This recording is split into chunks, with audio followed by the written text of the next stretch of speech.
안녕하세요. SK증권 이효석입니다. 오늘도 제가 먼저 좀 나왔습니다. 이유는 이번 주에 지난주에 공부했던 거 리뷰 한번 먼저 하고 그 다음에 이제 홍 박사님 강의 보고 그 다음에 제가 또 다시 이제 보충 설명 드리는 걸로 이렇게 진행할게요. 우선은 저희가 이제 리뷰를 하는 이유는 이제 계속 중요한 부분을 강조해서 말씀드리기 위함이고요. 이 부분은 좀 여러분들이 꼭 아셨으면 좋겠다라는 것들을 좀 정리해서 다시 한번 말씀드리고 있는데요. 우선은 뭐 빠르게 넘어가죠. 이번 두 번째 복습이니까 벌써 이제 투자 상식을 위해서 몇 가지 숫자들을 외워보자. 그래서 GDP 20조 달러, 미국 GDP를 20조 달러라는 걸 외워놓으면 되게 편해요. 여러 가지로. 그래서 뭐 그런 얘기 하다가 한국은 아직 1.6조다. 1.6조 달러다라고 얘기했고, 요즘에 이제 뭐 우리나라 시가총액도 보면은 뭐 삼성전자 대략 한 500조, 하이닉스 90조 후반 정도 되는 것 같고요. 그리고 이제 네이버랑 카카오가 이제 거의 60조입니다. 3등, 4등이 됐다. 뭐 이런 것도 좀 한번 알아두시면 좋을 것 같아요. 그러니까 우리나라 돈으로 60조 원이고요. 미국의 GDP는 20조 달러입니다. 예, 그걸 참고해 주시면 좋을 것 같네요. 외환 거래 규모 6.6조 달러나 된다. 이런 거 말씀드렸었고, 외환 달러 거래 비중은 매우 높아서 이거 쉽지 않다라는 거 말씀드렸습니다. 그리고 환율의 기초 부분에서는 원달러 환율이라고 얘기하지 말고 달러에 대한 원화 환율로 이야기하자라고 얘기하면서, 환율이 올라간다라는 건 달러 강세다, 원화를 생각하지 말자, 뭐 이런 얘기 해 주셨습니다. 그리고 이제 달러 약세 국면에서 주식시장이 보통 좋은 이유는, 달러 약세는 경기가 좋은 상황이라는 것을 의미하기 때문이다. 그러니까 위험하지 않다라고 생각하는 사람들이 많다는 의미다. 이렇게 말씀드렸고, 실제로 어떻게 얼마나 많은 사람들이 달러에 대해서 안 찾고 있는지, 그러니까 작년 3월하고 얼마나 큰 변화가 있었는지 이런 말씀을 좀 드렸습니다. 그리고 이제 달러가 기축통화라고 얘기했는데, 기축통화라는 것이 어떤 의미가 있는지에 대한 설명도 좀 드렸습니다. 그리고 이제 연준에 대한 이야기도 했었죠. 연준이 가장 중요하게 볼 수 있는 이유는 돈의 가치를 결정하기 때문인데, 진짜 투자의 목적은 여기서 알 수 있는 것은 화폐 가치의 하락은 인플레이션인데, 인플레이션도 못 이기면 구매력이 하락하고, 구매력을 하락하는 것을 막는 것이 우리 투자의 기본적인 목표가 돼야 된다라는 것을 말씀드렸습니다. 중요합니다, 이게. 그래서 이 그림을 제가 굉장히 강조해서 말씀드렸죠. 화폐 가치가 통화량이 증가하면 화폐 가치는 하락하는데, 자산 가격은 탄력 있게 움직이지만 물건 가격은 탄력 있게 움직이지 못하고 있는 것이 이 시대의 흐름이고, 이것이 이제 반대로 갈 가능성은 현재로서는 좀 높지 않아 보인다라는 것을 말씀드렸습니다. 그리고 이제 지난주에는 그 자산과 부채, 매출, 비용 뭐 이런 부분들 다 말씀을 드렸고, 재무제표 공부를 시작했는데, 재무제표 시작하기 앞서서 제가 강조해서 말씀드린 것은 재무 두 가지가 있었죠. 첫 번째는 재무제표가 공부하기 싫고 어렵다라고 하면 이거는 알파 헌터 되는 거는 포기하셔라, 이렇게 말씀드렸고요.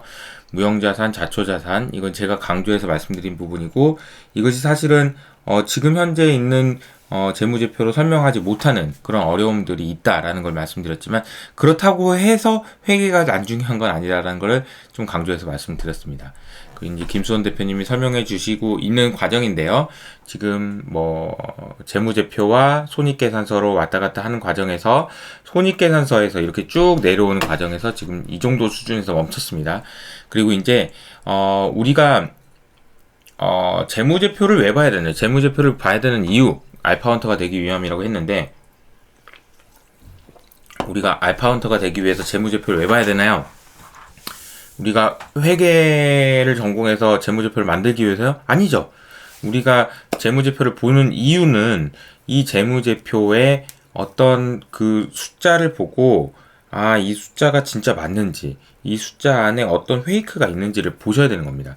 그러니까 영업이익이라는 것이 있는데, 이 영업이익에 미치는 영향이, 어떤 항목들이 영향을 미치는지, 그리고 이 영업이익이 진짜로 봐도 되는 건지 등등을 알 수 있는 기본적인 소양을 가지고 있어야 된다라는 거죠. 순이익도 마찬가지입니다. 이게 항상 회계는 물론 기업의 실질을 반영하기 위해서 여러 가지 그 장치들이 있지만, 다 반영할 수는 없고 여러 가지 어려움들이 있다는 부분도 아셔야 된다는 거예요. 그래서 이걸 가지고 그냥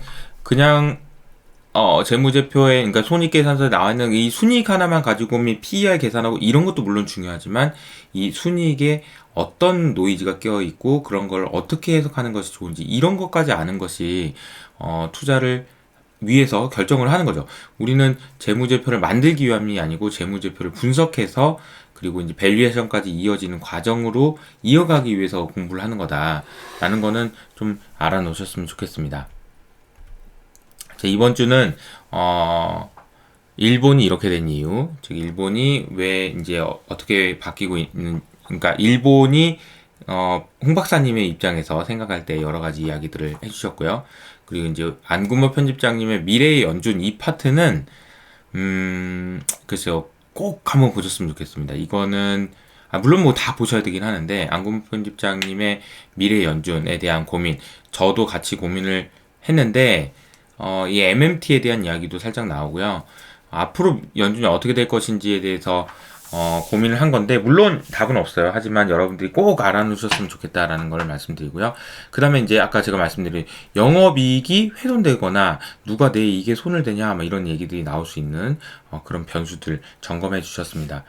자, 이번 주까지 하면 이제 중간고사 본다고 말했습니다. 중간고사 보면 중간고사에서 또 좋은 성과를 내실 수 있도록 화이팅 하시고요. 자, 지금부터 홍 박사님의 일본 이야기가 시작됩니다. 안녕하세요. 세 번째 시간입니다. 첫 번째 시간에는 환율, 원달러로 하지 말고 달러 원이라고 하자. 그리고 제대로 알자. 그런 얘기를 해주셨고, 두 번째 시간에는 달러가 언제 약세가 되고 언제 강세가 되는지에 대해서 설명해 주셨습니다. 세 번째 시간에는 어떤 내용을 해주실 건가요? 네, 뭐 싫지만 없애버릴 수 없는 존재. 일본 엔 아베노믹스 이야기도 좀. 네네, 알겠습니다. 너무 기대됩니다. 최근에 또 박사님께서는 모 유튜브 채널에 나오셔서 일본에 대한 얘기를 해주시고 100만 뷰를 넘은 저도 그거 보면서 와, 진짜 요즘에 그런 생각 많이 들긴 하는 것 같아요. 일본. 네, 일본에 대해서 일단 좀 잠깐 이야기하자면 네. 디플레 국가다. 네. 이거가 이 나라의 정체성을 설명하고 있습니다. 디플레가 뭐냐면 물가가 안 오르는 거죠. 네. 그래서 실제로 제가 재밌게 읽었던 책, 그 일본 경제 30년사 보니까 일본의 실질 임금이 1991년 이후에 피크를 치고 그 실질 임금이 뭐냐면 1991년부터 예, 1991년 이후에 피크를 치고 계속 떨어지고 있더라고요. 네. 실질 임금이. 실질 임금이. 예, 실질 임금이 뭐냐면 이제 그 우리가 받는 임금은 명목 임금이잖아요. 예를 들어서 월 우리가 가정입니다. 300만 원을 받았다. 그럼 300만 원을 1991년에 받았으면 부자죠. 그때 제가 그 연구소 경제연구소 다닐 때 월급 100만 원 받았거든요. 네네. 100만 원 받을 때 굉장히 주변에서 부러워했어요. 와. 그러니까 300만 원이면 엄청 큰 돈이죠. 거지. 근데 지금 400만 원 받고 있다면? 최저임금보다 뭐 좀 한 100만 원 더 많은. 네네. 그러니까 유휴수당 뭐 이런 거 감안하면 네네. 최저임금으로 해서 한 200만 원 좀 더 되니까 거의 100만 원 정도 더 받는 것에 불과합니다.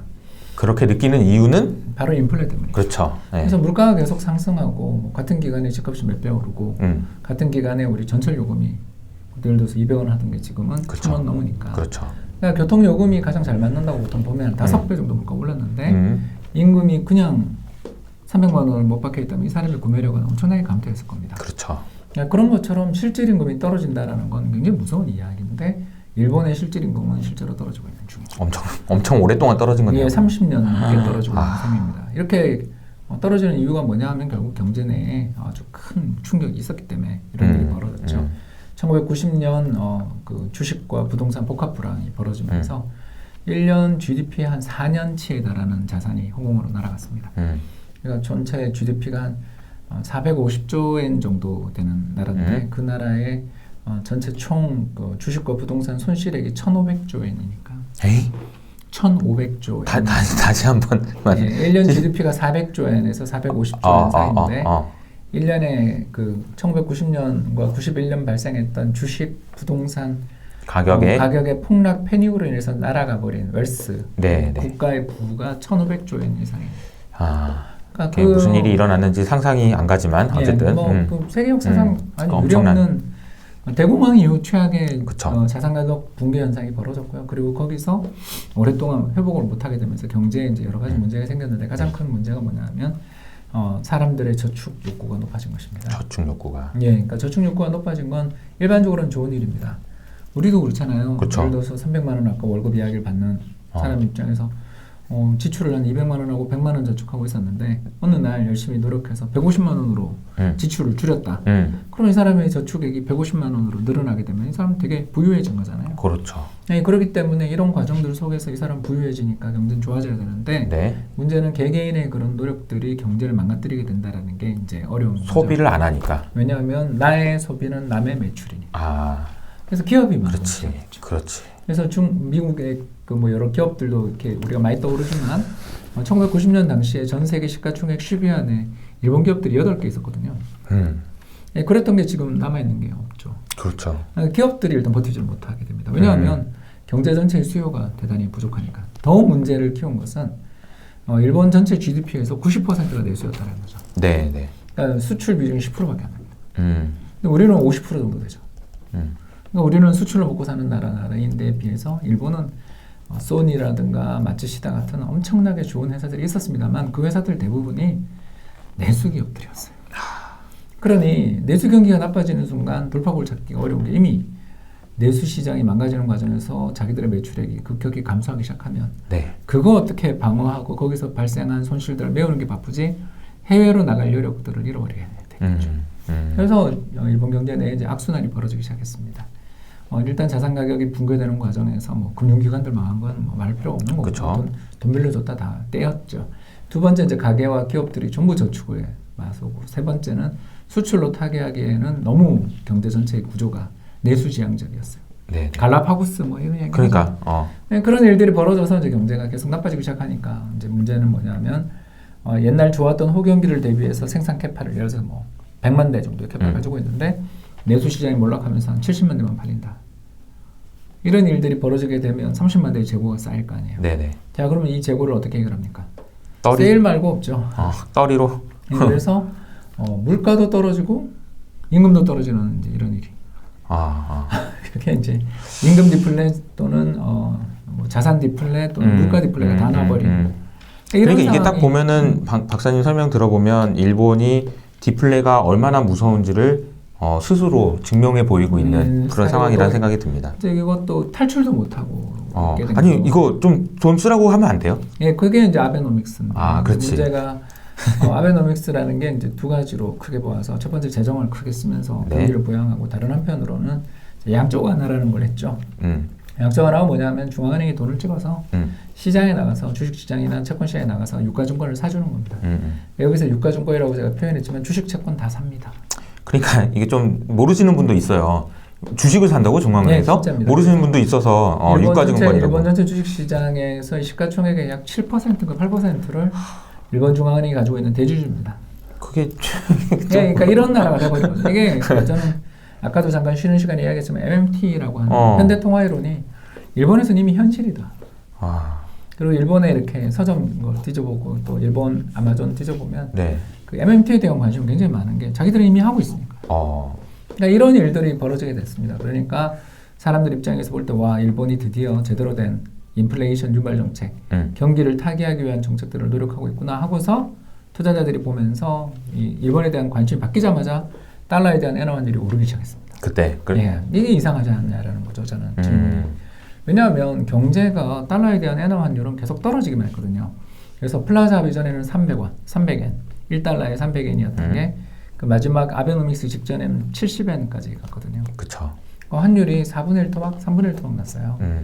그 정도로 환율이 급격히 떨어지는 과정에서 일본 경제가 뭐 겪었던 고통이라는 걸 말도 못했고요. 근데 이제 그 환율이 떨어졌는데 아베노믹스를 하는 순간 환율이 오르기 시작했어. 지금은 100엔 정도 하잖아요. 맞아요. 왜 이런 일들이 벌어지게 되느냐? 바로 돈을 많이 푸는 나라, 인플레이션이 많이 나는 나라, 임금이 많이 오르는 나라에 통하는 약세입니다. 달러에 대한 엔화 환율의 상승은 아베노믹스와 하기 시작됐다라는 거죠. 왜 이런가에 대해서 이제 설명을 좀 드리겠습니다. 네네. 어떤 나라 두 나라가 있습니다. 두 나라밖에 없습니다. 이 나라는 두 나라밖에 없고 하나는 미국, 하나는 일본입니다. 제가 일본 할게요. 감사합니다. 예. 근데 이제 미국은 1년에 3%씩 물가가 오릅니다. 네. 근데 일본은 0이죠. 자, 30년 지났습니다. 복리 효과가 또 있겠다. 예, 어떻게 될까요? 여기는 좀 물가가 2배 낮겠죠. 3%씩 어. 오르면 대략 2배 날 겁니다. 네. 2배 더 나겠군요. 아무튼 뭐 그정 네. 2배라고 계산을 편하게 네네. 하기 위해서 2배 낮다고 치고요. 저는 물가가 안 올랐습니다. 일본이니까. 그럼 어떤 일이 벌어지냐면 미국의 임금은 2배. 똑같이 예를 들어서 같은 임금 수준이었던 300만 원이었다 하더라도 여기 600만 원 600만 원 되고 일본은 300만 원 그대로 되고 집값도 여기가 평당 올라가고. 가격이 2배가 됐고 GDP 규모도 2배가 됐고 해서 일본에 비해서 미국이 좋아졌습니다만 문제는 뭐냐면 각 제품의 가격 예를 들어서 이 리모컨 하나를 만드는데 투입되는 단가는 어떻게 될까요? 안에 들어가 있는 토지 비용과 인건비는 다 올라가겠죠. 일본은 그냥 그대로 가만히 있었는데 어. 미국은 그냥 올라갔죠. 그렇죠. 물론 경제가 좋았습니다만 올라갔습니다. 그렇게 되니까 어떻게 돼요? 자연스럽게 일본에서 만드는 상품들의 가치가 내려가겠죠. 가격이 내려가겠죠. 네네네. 네, 그렇게 되면서 어떤 일이 벌어지냐면 미국 대비 일본이 흑자를 기록하게 됩니다. 너무나 당연한 이야기를 하고 있는 거죠 지금. 그쵸. 왜냐하면 여기는 경제가 잘 돌아가고 있으니까 정상적으로 그쵸. 돌아가면서 경제가 활성화되면서 물가가 계속 올라가는 데 비해서 일본은 계속 물가가 떨어지니까 두 나라에서 만드는 제품의 가격이 미국 가격은 똑같은 제품에도 올라가고 일본은 내려가겠죠. 그쵸. 물론 여기는 정보통신혁명 이전의 품목들만 이야기를 하는 거죠.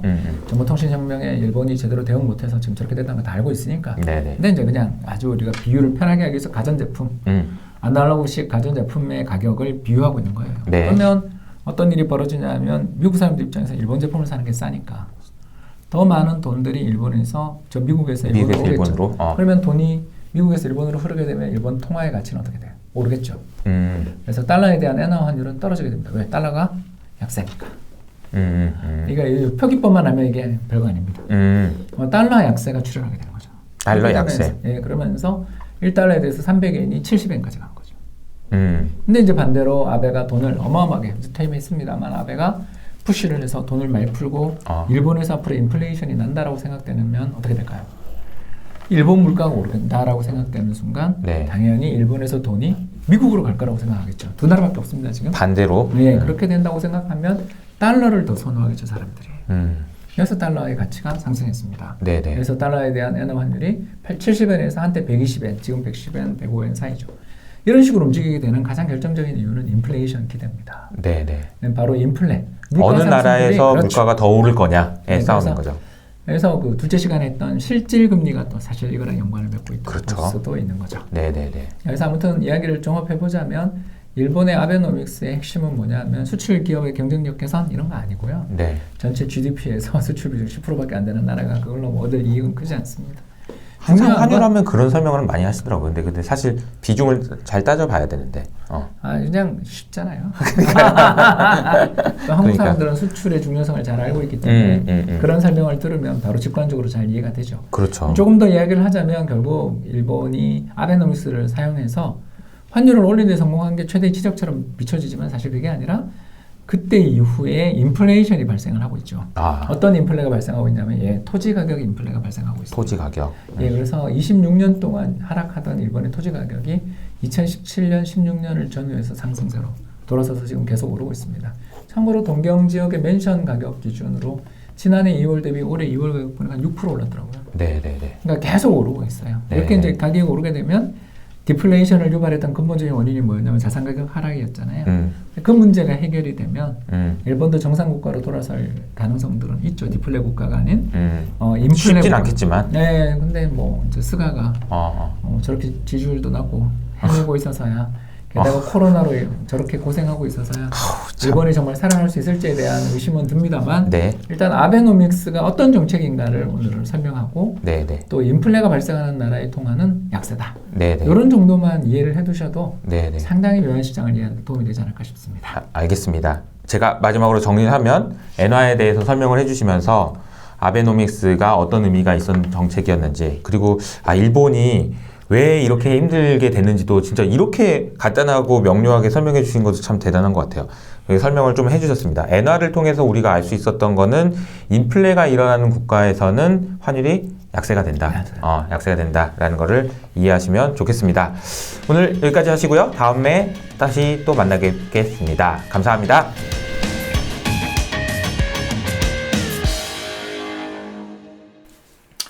자, 그러면 이제 정리 다시 한번 해볼까요? 일본이 보여준 디플레이의 무서움은 이제 일본이 왜 이렇게까지 됐냐? 결국은 이제 디플레이 공포라는 거였고, 지난주에 안구모 편집장님이 얘기하셨던 걸 기억해 보시면, 버냉키가 일본을 공부한 박사님이고, 일본의 디플레이션을 보고 와 우리는 저런 상황이 되면 이렇게 저렇게 그냥 놔두지 말고 이렇게 하자 했던 것이 뭐 ICC 포함해서 포워드 가이던스 뭐 등등 여러 가지 친절한 FOMC가 되고 뭐 이런 것들 전부 다 이때 일본을 공부했기 때문이다. 그래서 일본을 공부하는 것이 연결된다라는 것을 아실 수가 있습니다.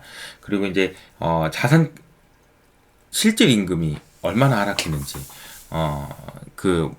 내 월급만 빼고 오르지 않는지, 뭐 이런 것들. 그리고 이제 자산 가격이 하락하는 것은 또 하락하고, 그리고 물가도, 이게 삼중고죠? 그러니까 실질 임금도 하락해서, 어려운 데다가 자산 가격은 하락하고, 물가도 하락하니.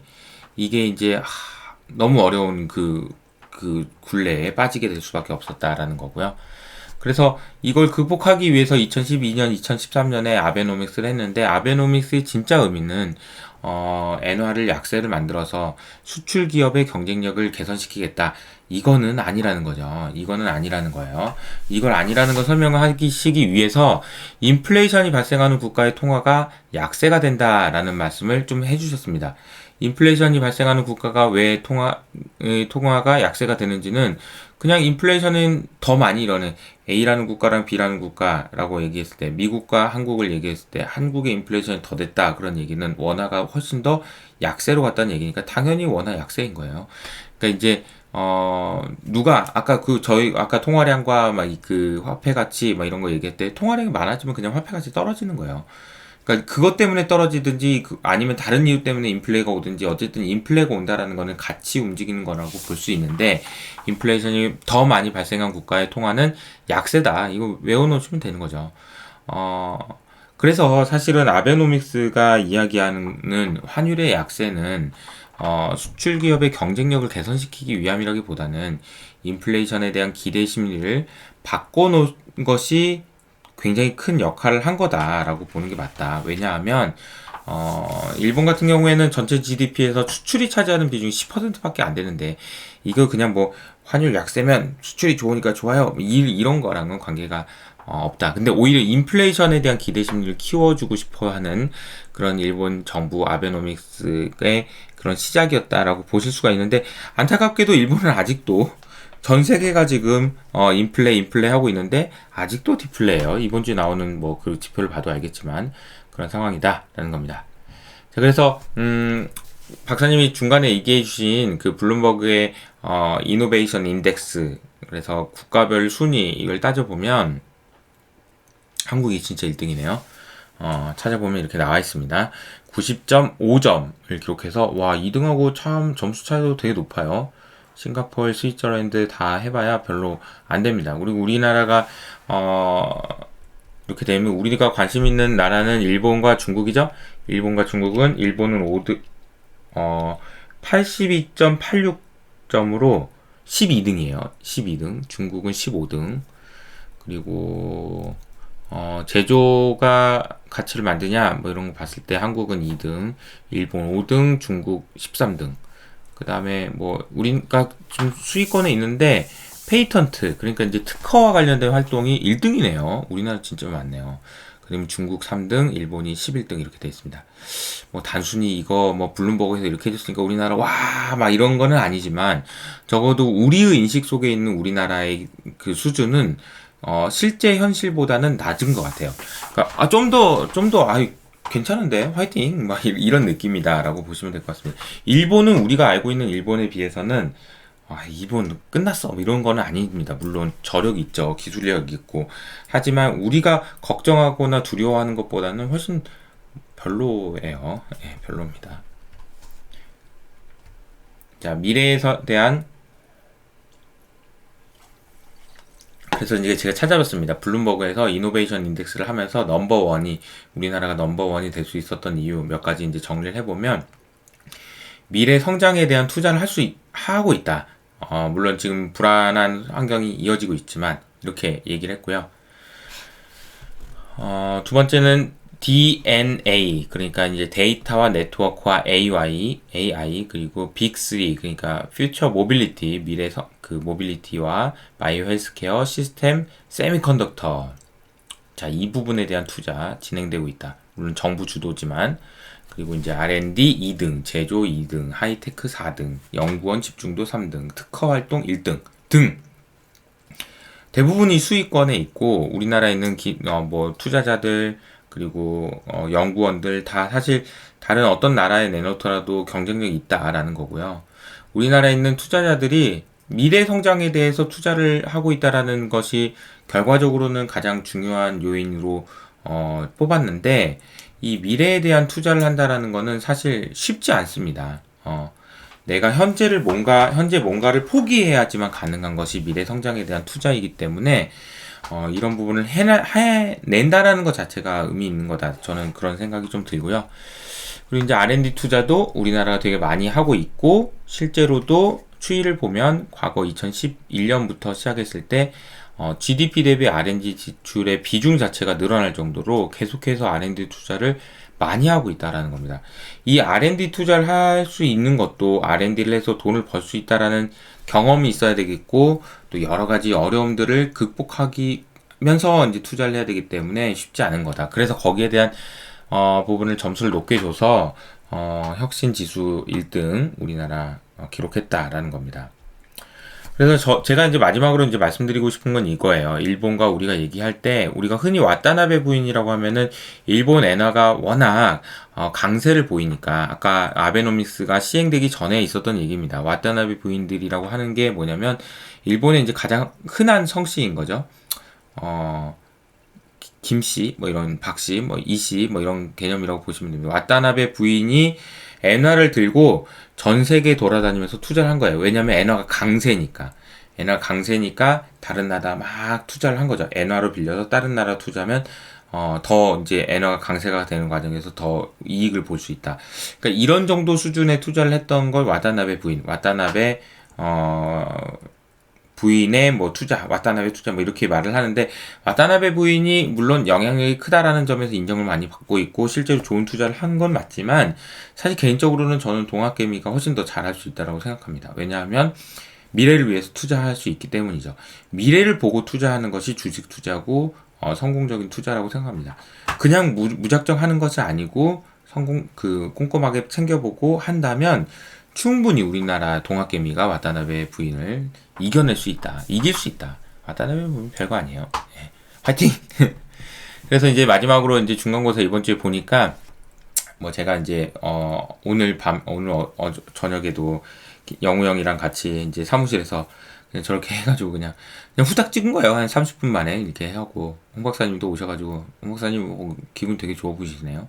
홍 박사님 신간 나와가지고 또 신간 책도 선물로 드리려고 준비를 해놨습니다.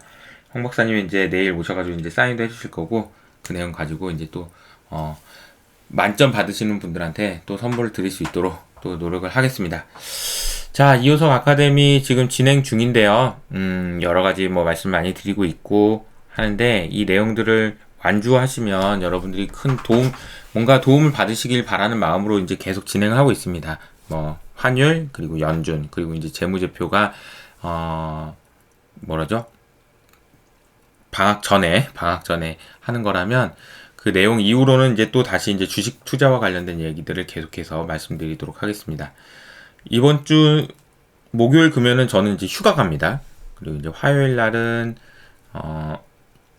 제 인포맥스 라이브를 진행하기 때문에 이 영상 오늘은 영상이 7시 반에 시작했어요. 그래서 이 영상 끝나자마자 바로 인포맥스 라이브 오세요. 그럼 제가 8시부터 시작합니다. 그리고 이제 수요일 날은 뭐 글로벌 모니터에 또 있고요. 목요일 금요일은 제가 오랜만에 휴가 가고 좀 쉬겠습니다. 끝까지 저희 이호석 아카데미 마지막까지 계속 열심히 공부해 주시고요. 오늘은 이것으로 마무리하도록 하겠습니다. 감사합니다.